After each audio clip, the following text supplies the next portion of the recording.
Lucas capítulo 13.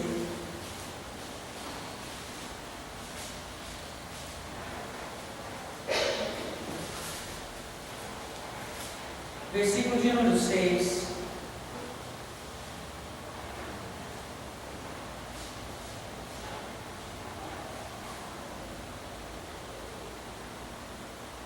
Amém? E dizia essa parábola: um certo homem tinha uma figueira plantada na sua vinha e foi procurar nela fruto, não o achando. Podemos assentar.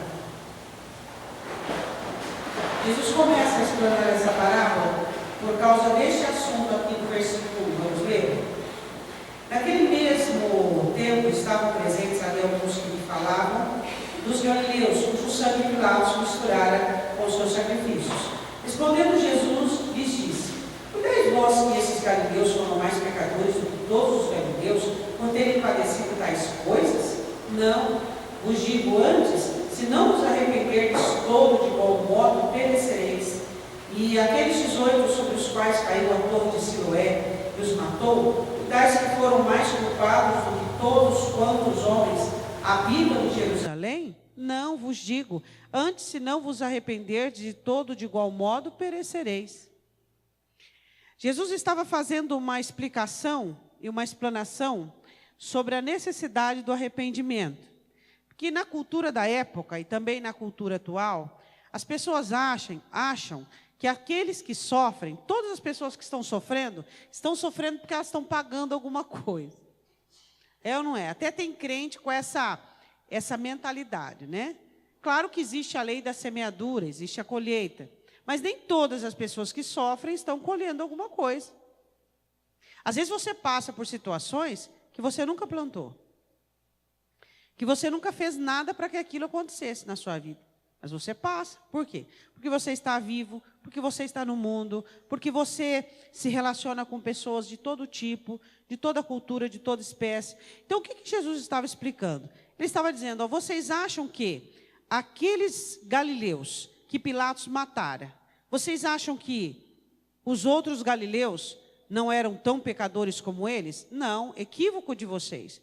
Aí ele diz assim: e aquela torre que caiu em cima, aquele acidente? Ele fala em primeiro lugar, no versículo de número 2, ele fala sobre a morte que Pilatos proporciona, a maldade do ser humano. Você acha que todas as pessoas que sofrem maldade é porque merecem? Não, não é assim. Ele está falando no versículo de número 2 assim: vocês acham que aqueles galileus que foram mortos por Pilatos, eles eram mais maus do que os outros galileus? Não, é porque Pilatos era mau. Aí ele fala de um acidente no versículo 4. E aqueles 18 sobre que caiu a torre de Siloé? Eles eram piores habitantes de Jerusalém? Não, foi um acidente. Então Jesus explica sobre a situação da maldade humana e da situação corriqueira, por nós estarmos vivos e acontecermos coisas. Aí ele diz, não, ele diz assim: todos nós, ele diz para eles, todos vocês precisam de arrependimento. Todos vocês precisam consertar a vida diante de Deus em todo momento. Aconteceu, de repente, Pilatos manda matar, os 18 morrem pela torre que caiu, mas nós devemos estar com arrependimento em dia, com arrependimento de uma forma correta, de uma forma acertada. Agora ele começa a parábola de Lucas capítulo 13. Um certo homem tinha uma figueira plantada na sua vinha e foi procurar nela fruto, não o achando. Por que você acha que um homem que tem uma vinha, e ele certamente vive do fruto dessa vinha, ele planta uma figueira no meio da sua vinha, para quê? Ele queria vender o fruto daquela figueira? O que ele poderia vender? O que ele poderia ganhar de figos? Não era para compra e nem para venda. Para que aquele homem queria? Ele queria para uso particular. Ele queria para uso seu. Essa parábola tipifica Deus, o Pai, que planta-nos como uma figueira no meio de uma vinha, para que possa nos usar ou então fazer barganha conosco ou tirar algum proveito de nós? Não. Quando Deus me chamou e chamou você, o primeiro propósito que Deus teve foi para Ele. para amá-lo, para querê-lo, para buscá-lo, para estar perto dele. O meu amor por Deus é tudo aquilo que Deus sempre quis. O seu amor por Deus é tudo o que Deus sempre quis. Existem algumas pessoas que querem agradar a Deus e elas vivem uma vida tão distorcida, uma vida tão de aparência, uma vida com tantas situações negativas. Tudo que Deus quer, esse é o primeiro e grande mandamento, que nós o amemos de todo o nosso coração, de toda a nossa mente, com todos os nossos esforços. É só isso que Deus quer. Mas por que para as pessoas é tão difícil elas entenderem que Deus apenas busca o amor? Por que aquele homem planta uma figueira só, no meio de várias árvores de uva, que são as videiras? Ele planta um pé de figueira. Por quê? Porque era para seu uso particular. Era para que ele, quando ele quisesse comer um figo, ou ele pudesse fazer uma compota, ele pudesse tirar o figo e ali algo particular para a sua família. Quando Deus nos chama, quando Deus faz toda essa obra em nós, quando Deus nos ama, quando Deus cuida de nós, é para que nós possamos amá-lo, é para que nós possamos servi-lo. Eu vejo a vida de algumas pessoas, que algumas pessoas têm levado, uma vida muito complicada, uma vida muito pesada, uma vida com muito jugo. Responsabilidade não é jugo. Responsabilidade é nós sermos cabais naquilo que nos toca. Agora, existem pessoas que têm uma vida debaixo de um jugo, com buscas, e busca isso, e busca aquilo, e busca aquilo outro. A palavra do Senhor já é tão esclarecedora que diz, buscar em primeiro lugar. Se a palavra diz primeiro lugar, é porque tem primeiro, segundo, terceiro, quarto e quinto. Então, qual foi a regra que Deus pôs? Primeiro lugar, qual é? O reino de Deus. O que é o reino de Deus? O reino de Deus é a igreja, o reino de Deus é a família, o reino de Deus é a comunhão, o reino de Deus é a operação do Espírito Santo em corações realmente livres.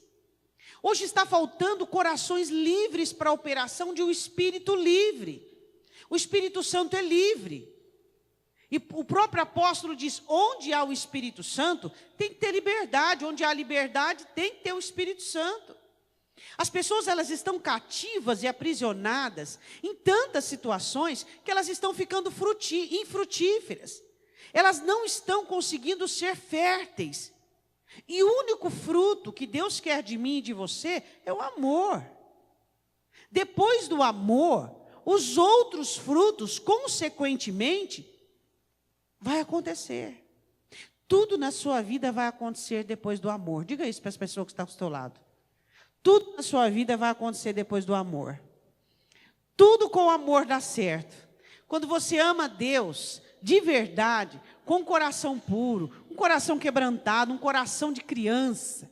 Porque o amor de Deus nos faz como crianças. Sabe? Nos faz perder toda aquela ambição, toda aquela cobiça, todo aquele desespero, todo aquele corre-corre. Quando você ama a Deus, você é feliz. Quando você ama a Deus, você é completo. Quando você ama a Deus, não importa se as coisas não estão da maneira que estão. Se cai uma torre em um, ou se uma maldade em outro, você consegue ser feliz por causa do seu amor por Deus. É um relacionamento mais saudável, mais pleno, mais amplo que existe. E quantas pessoas não têm conseguido frutificar, não têm conseguido dar certo na vida? Tudo por quê? Porque não conseguem desenvolver um amor puro, um amor desinteresseiro. Quantos amores Jesus teve desinteresseiro? Quantos amores? Quantas pessoas que amavam Jesus por aquilo que ele fazia? Muitos, inúmeros. Inúmeros desertaram, inúmeros foram embora. Mas quando eu me lembro de uma pessoa que amava Jesus de uma maneira muito profunda. Você sabe que Maria Madalena era uma mulher muito rica.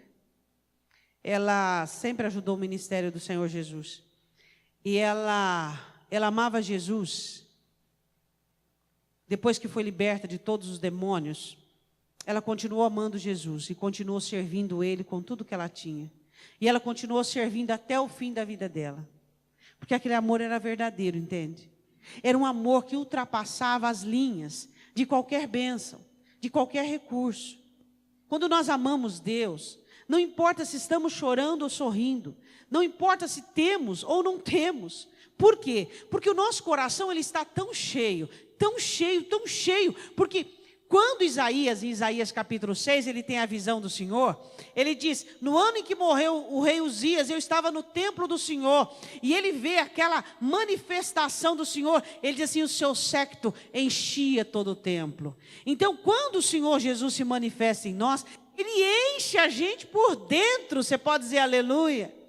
Ele nos enche de graça, ele nos enche de vigor. Às vezes você fica em estágio de desânimo, de apatia, você fica às vezes triste, às vezes prostrado por tanta coisa, mas o seu amor por Deus, o seu amor puro, o seu amor saudável, nada deixa sua alma tão saudável quanto o amor.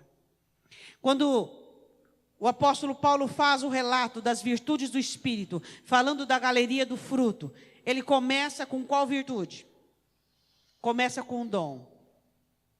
Ele diz, mas o fruto do Espírito é amor. Esse é o fruto do Espírito. O vinhateiro, o dono, vem procurar figo numa figueira que havia plantado. Ela era diferente de tudo ali. Você sabia que eu sou diferente de tudo que Deus tem? E você é diferente de tudo que Deus tem? Nós somos pessoas que chamamos as nossas diferenças de errado e certo. Deus não. Para Deus é só diferente. Nós caracterizamos tudo aquilo que é contrário a nós, a maioria de nós, como errado. É diferente? Não gosto. É diferente? É errado. Deus não. Deus olha a diferença como um campo de obras para Ele poder trabalhar. É assim que Deus olha a diferença. Mas nós, às vezes, somos muito dogmáticos, nós somos muito sistemáticos. Nós, às vezes, somos pessoas muito apegadas aos nossos sistemas. E é por isso que, às vezes, falta essa liberdade, falta essa leveza na sua vida. Você realmente crê que esse problema que você vive, Deus vai trabalhar e tomar conta dele? Você tem que crer, você tem que acreditar. Porque, na verdade, nesse texto, eu sou a figueira, você é a figueira. Quantas vezes eu e você não produzimos tudo aquilo que nós temos recebido? Você acha que essa figueira estava em um solo ruim? Não. O solo que se plantava a vide eram solos bons, eram solos férteis. Ela estava plantada num bom lugar. Eu não sei por que ela não frutificava.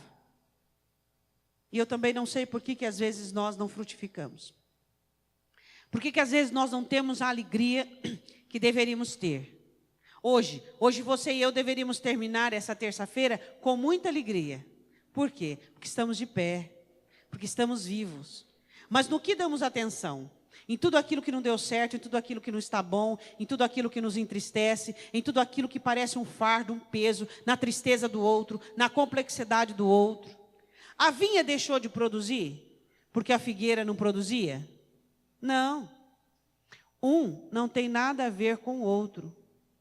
Não é porque o seu cônjuge não produz, você não vai produzir. Não é porque a sua família não produz, porque você não vai produzir. Nós somos pessoas individuais no projeto de Deus. Somos pessoas individuais na aliança com Deus. Você pode olhar no caso Abraão. Analisa Abraão e analisa Sara. Fala para mim no que Sara contribuiu com a fé de Abraão. Mostra para mim dentro da Bíblia qualquer situação que ela contribuiu. Diz. E Abraão foi um homem que teve mais fé na terra. Diz. Fala um episódio na vida de Sara. Quando ela riu, não acreditando no anjo, na profecia dos 9 meses. Quando ela, desesperada, põe Agar no colo de Abraão. Quando? Quando Sara contribuiu com a fé de Abraão? Então vamos falar de Davi. Quem Davi teve para contribuir com a alegria e com o ânimo dele? Porque Abraão tinha uma característica, Davi tinha outra, assim sucessivamente. José. Quem José teve para contribuir? Vamos lá, vamos falar da galeria da fé. Quem Jefté teve para ter aquela força, aquele entusiasmo? Quem? Pois é, isso prova que nós somos pessoas individuais.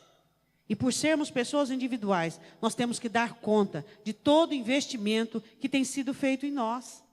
Hoje nós vivemos numa sociedade doente, dependente. Pessoas dependentes das outras pessoas. Pessoas que, se algo acontece de ruim na vida delas, elas já ficam abatidas, já ficam prostradas, já ficam tristes. Pessoas que não conseguem se compromissar com o alheio. Hoje você não consegue ter compromisso.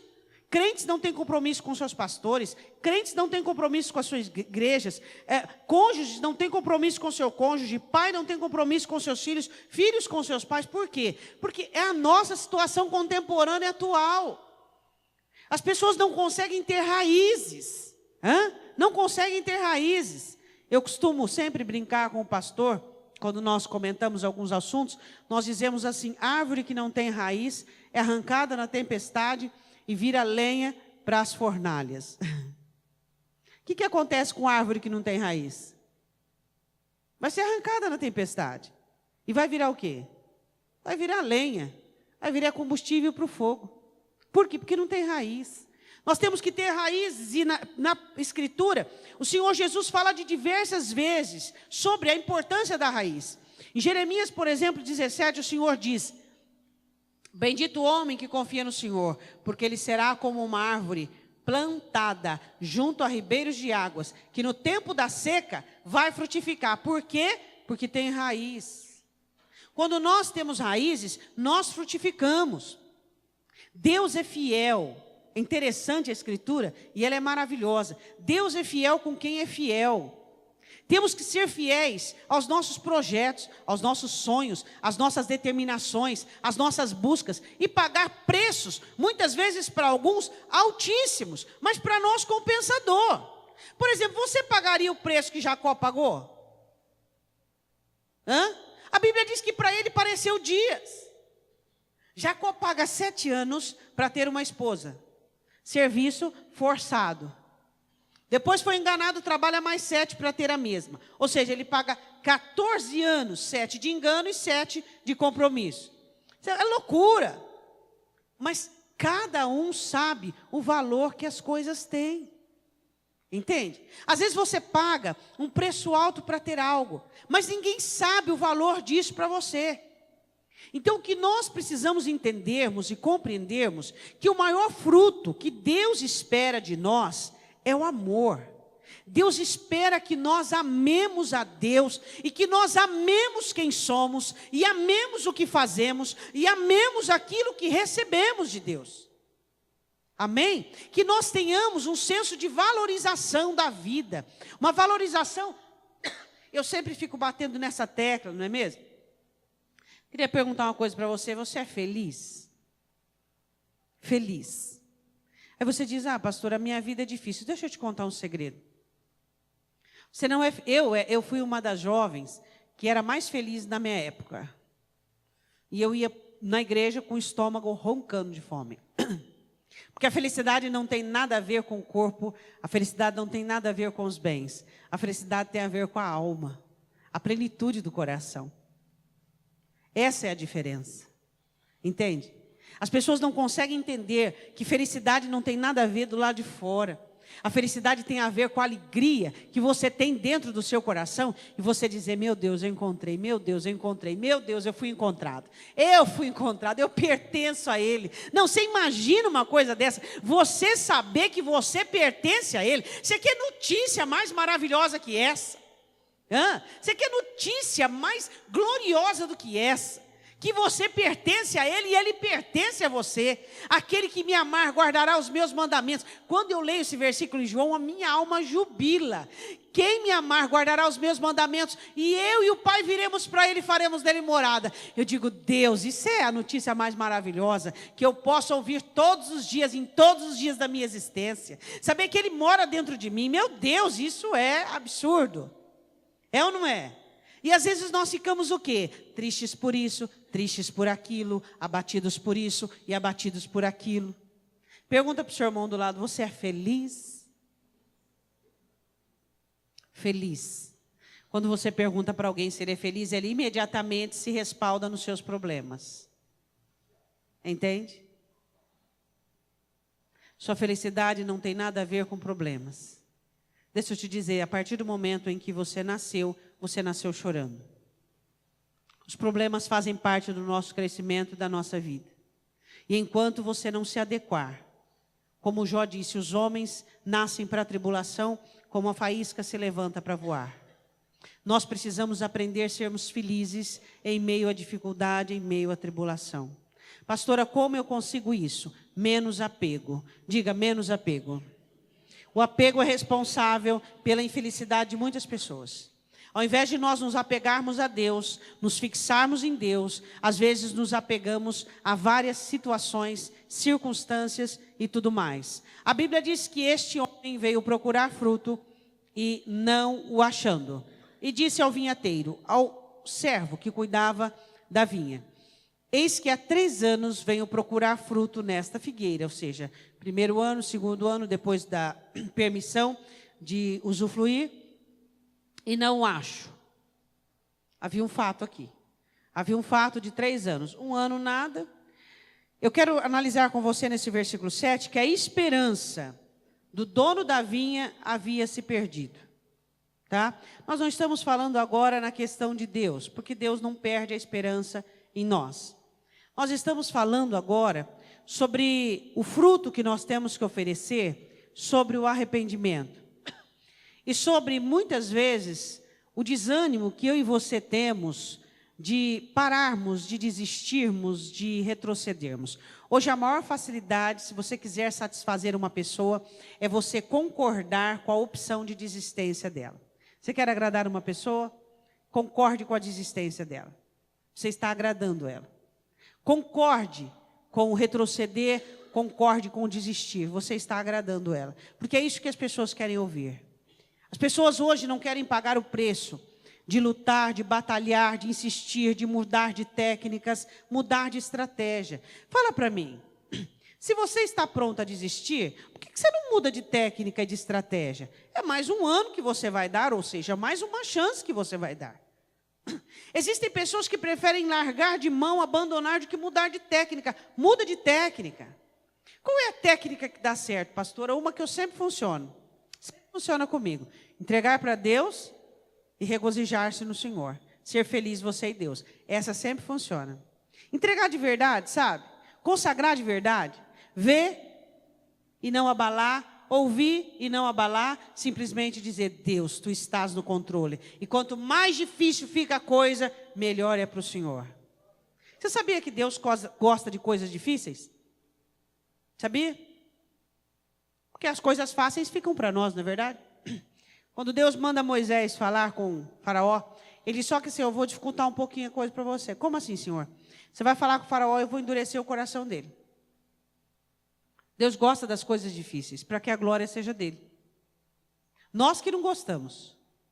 Nós evitamos coisas difíceis, mas Deus gosta das coisas difíceis, porque nas coisas difíceis, nas coisas impossíveis, é que a glória de Deus é manifesta. Amém?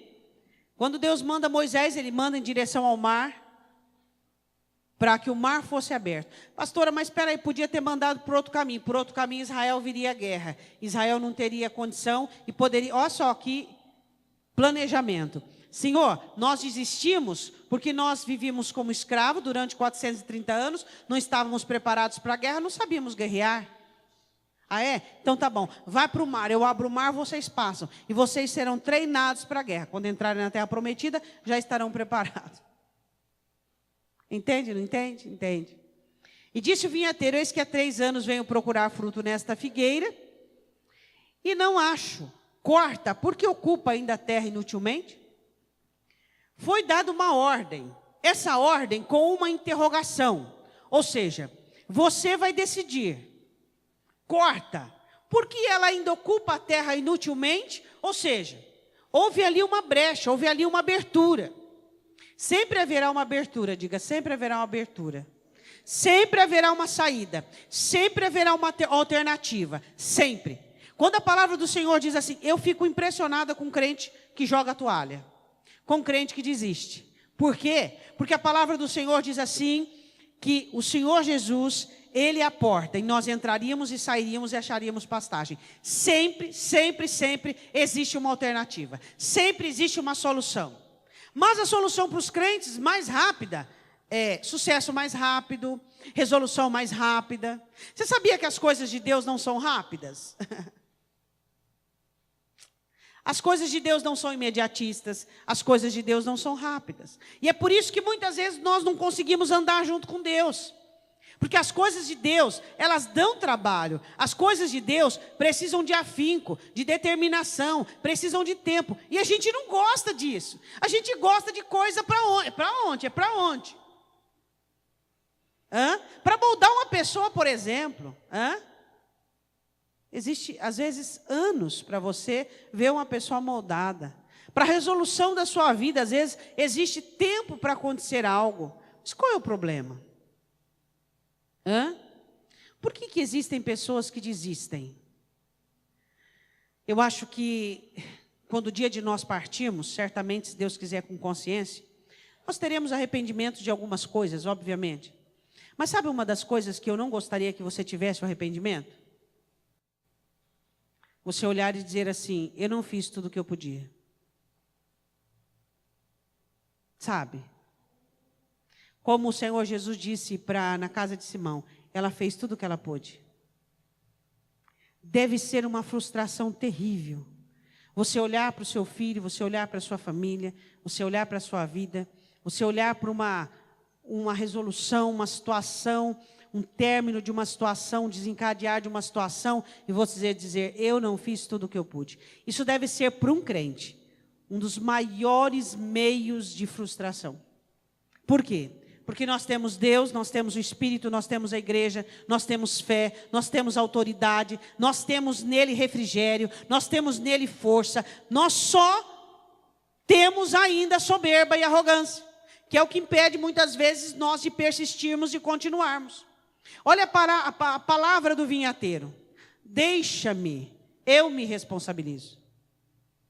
O que nós temos trazido, porque é muito fácil você chegar e colocar na mão de Deus e lavar as mãos como Pilatos e dizer, pronto. Não. As coisas de Deus, elas são um pouco demoradas, elas dão um pouco de trabalho, mas vale a pena. Jesus diz, quem não é comigo é contra mim. E Deus é tão tremendo que nesse trabalhar com Ele, a gente vai aprendendo o ofício, né? A gente vai aprendendo o que é calma, o que é paciência, o que é sabedoria. A gente vai aprendendo o que é semear, o que é fertilizar a terra, o que é escavar. A gente vai aprendendo, porque Ele vai fazendo, você vai olhando e vai aprendendo. Ô Senhor, é assim, me perdoa, fui na frente. Ô Senhor, e você vai aprendendo. No final de tudo, você vê que você é o abençoado e não o objeto de abençoar. Você foi abençoado e não um cônjuge, você foi abençoado e não um filho, você foi abençoado, mais abençoado do que aquele que era alvo de bênção. O que era alvo de bênção foi abençoado, alcançou, e você olha e diz, Deus, eu sou aquele que foi mais abençoado. Por quê? Porque fomos treinados por Deus, e nesse treinamento fomos limpos durante a trajetória, fomos limpos da arrogância, da soberba, da tristeza, do abatimento, das tendências. Somos tendenciosos a desistir, somos tendenciosos a acusar, somos tendenciosos a dizer, chega, basta, eu não aguento mais, eu estou no meu limite. Quando nós estamos no nosso limite, o que nós vamos fazer? Nós vamos buscar em Deus e ouvirmos dele, a minha graça te basta, porque o meu poder se aperfeiçoa na fraqueza. Como é que você acha que os heróis da fé chegaram onde chegaram e fizeram o que fizeram? Eles eram super-heróis? Não. Eles apenas tinham fé e amavam a Deus de todo o coração. Amor faz a diferença, não faz? Amar a Deus faz toda a diferença, sabia? Faz toda a diferença. Amar a Deus faz com que você chegue no seu quarto de oração e você diz assim, Deus, eu não quero nada. Sabe, agora nesse momento eu não quero nenhuma resolução de um problema, eu só quero o seu abraço. Me abraça, abraça a minha alma, porque eu sou forte para conseguir. Se o Senhor me abraçar, eu consigo continuar. É só isso. E Ele vem, dá o abraço dele e você se levanta novinho em folha. Por quê? Por causa do amor. O amor faz isso. A fé faz isso. O amor e a fé andam juntos. E a Bíblia diz que o responsável, O vinhateiro tinha um plano. Diga, eu tenho um plano. Agora pensa, qual é o seu plano? Eu tenho um plano. Você tem que ter um plano. Qual é o meu plano? Qual é o seu plano? Continuar olhando para o autor e consumador da fé. Continuar com seu coração puro. Uma das coisas que eu agradeço a Deus todos os dias. Isso aí não é mérito meu, isso aí não. É a pureza do meu coração. Irmãos, quando você tem um coração que é incapaz de ferir-se, de magoar-se, de ressentir-se, de ter ódio, é o maior presente que você recebe depois da salvação. Não existe. Você conseguir escudar seu coração, não você, mas Deus escudá-lo e protegê-lo, isso é uma bênção. Isso é uma bênção. Você olhar para uma pessoa que te faz mal, você não tem um sentimento de ressentimento, de mágoa, de nada. Você fala, meu Deus, isso aí não tem nada a ver com o ser humano. O ser humano é uma fábrica de ressentimento. Isso tem a ver com o Espírito Santo, o zelo do Espírito Santo pelo lugar da habitação dele. Então você fica assim embasbacado e maravilhado, porque isso é uma obra do Espírito Santo de Deus. Esse é o coração novo que Deus planejara dar à igreja. Planos. Quais são os planos que você tem? Para quê, pastora? Para a sua alma.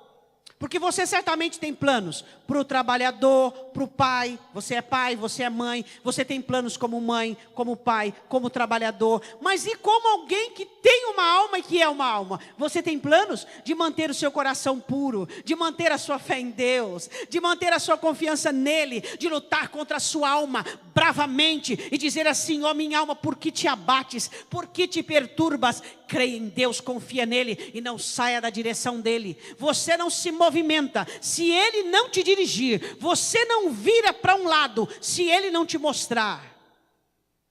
Você tem que brigar com a sua alma todo dia. Que isso, minha alma? O que é que você está pensando? O que foi? Para que tanta ansiedade? Para que tanta briga? Para que tanta busca? Para com isso. Vai para o aprisco. Vai para os jardins. Vai para os rios de água. Vamos embora, vamos lá. Agora você sente coisas e não se disciplina. Você sente coisas e não se domina. E não se corrige. Quais são os planos que você tem para você? Nós temos vários planos e como objetivo final deste plano, entrarmos na nossa Jerusalém pelas portas. Já imaginou? Eu e você vamos entrar na Jerusalém pelas portas, sabia? Eu já vivi mais da metade da minha vida e graças a Deus eu tenho uma boa vida vivida em Deus. Eu não digo que sempre tive vitórias, nada disso. Eu sempre tive Deus, isso para mim sempre foi muito suficiente. E é muito gostoso quando você vai vivendo e você vai sabendo que cada dia é um dia menos que você tem aqui na terra. Isso é maravilhoso para nós. O apóstolo Paulo dizendo que nós estamos mais perto da nossa redenção do que quando aceitamos a fé.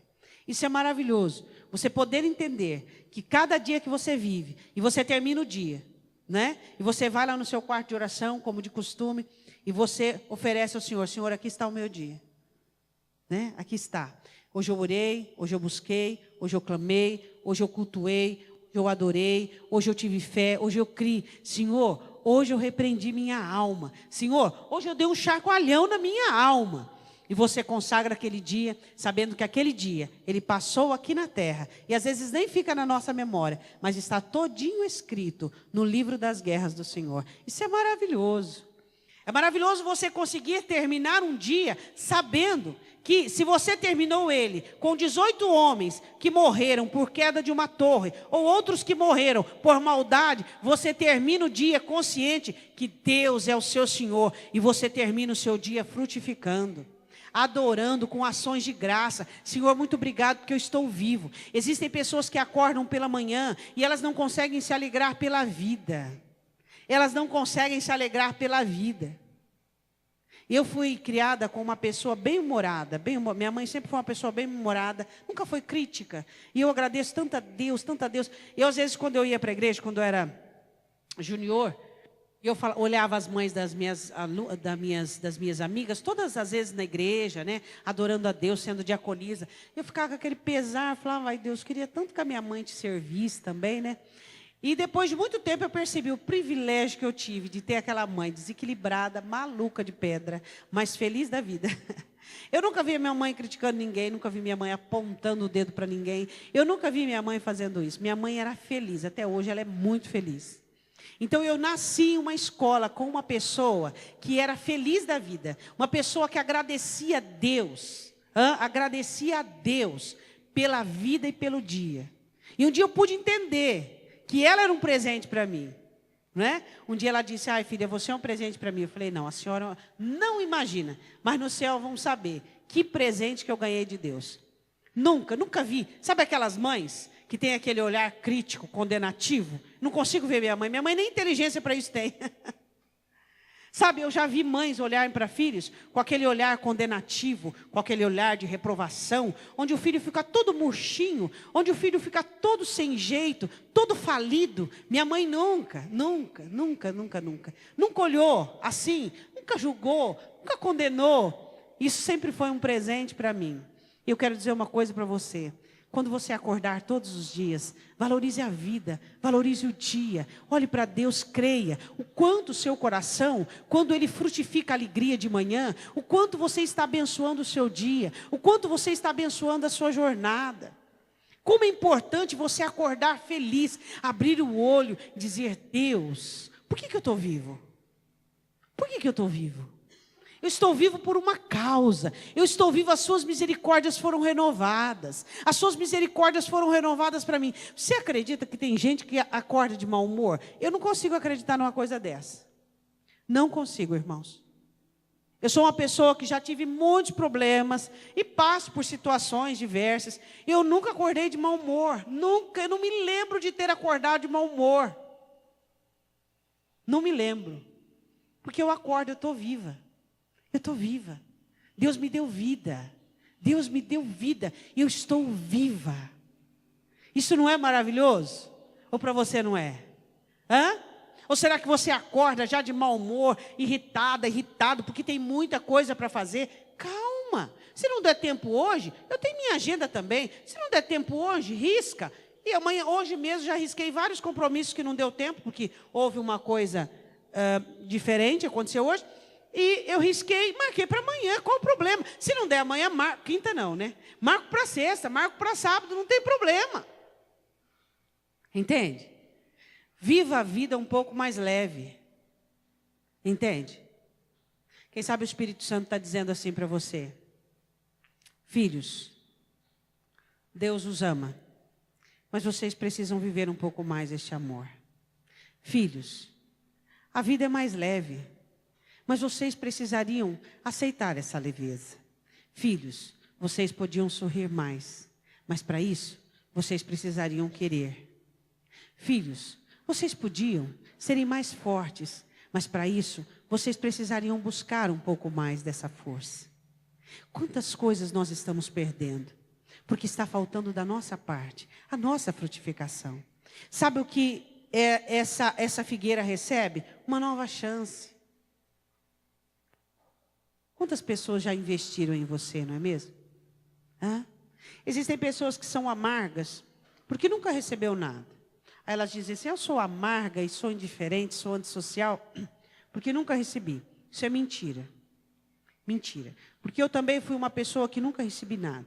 Nunca. Mas quando eu descobri que Deus tinha para mim e para os outros, isso foi uma festa.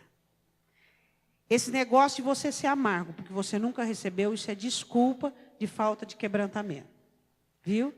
Porque quando você descobre que Deus tem, e tem para você e tem para os outros, você é um canal para viver essa vida para os outros.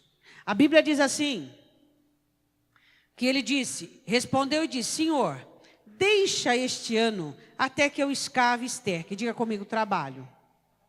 Diga mais forte, trabalho. De 0 a 10, o quanto você é trabalhador. Eu não estou falando de trabalho de empresa, de trabalho doméstico. Eu não estou falando de como você foi uma boa mãe e é trabalhador. Não.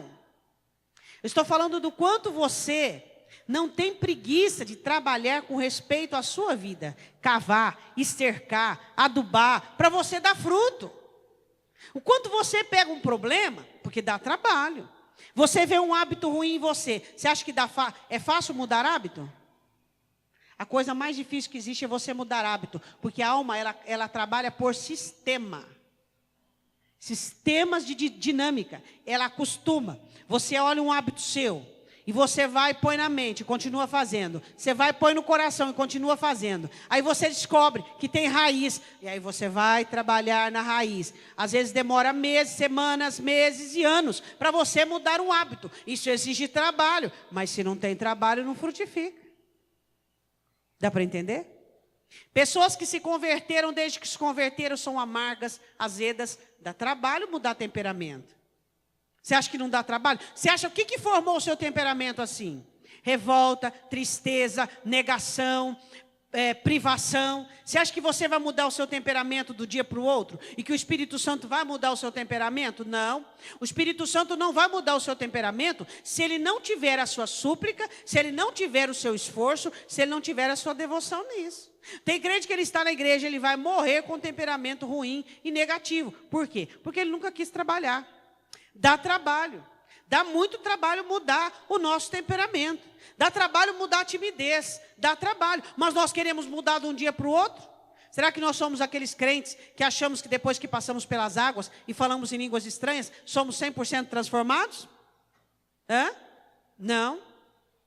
Então você precisa entender que edificar a si mesmo dá trabalho. Salvar a sua vida dá trabalho. Mudar você dá trabalho. O Espírito Santo é o nosso trabalhador. Ele quer nos ajudar. Só que nós precisamos assumir também a responsabilidade. Nós precisamos encarar esse desafio e falar, não, eu vou mudar nisso. Isso aqui, ó. Essa proposta minha a partir de agora é isso aqui. Você não tem o coração blindado. Tudo que as pessoas falam, entram dentro de você e movem você. Não, peraí, eu preciso mudar isso aí.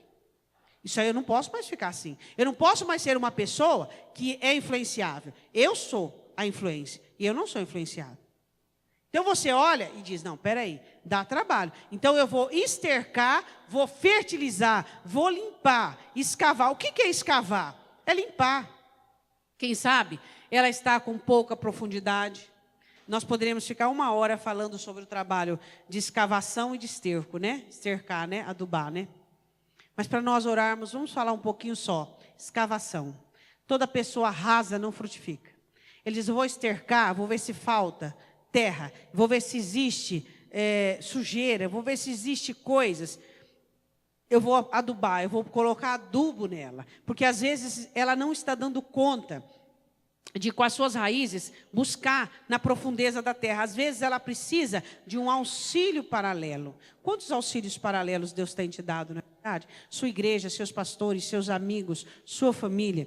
Aí a Bíblia diz assim, e versículo 9, e se der fruto, olha a condição.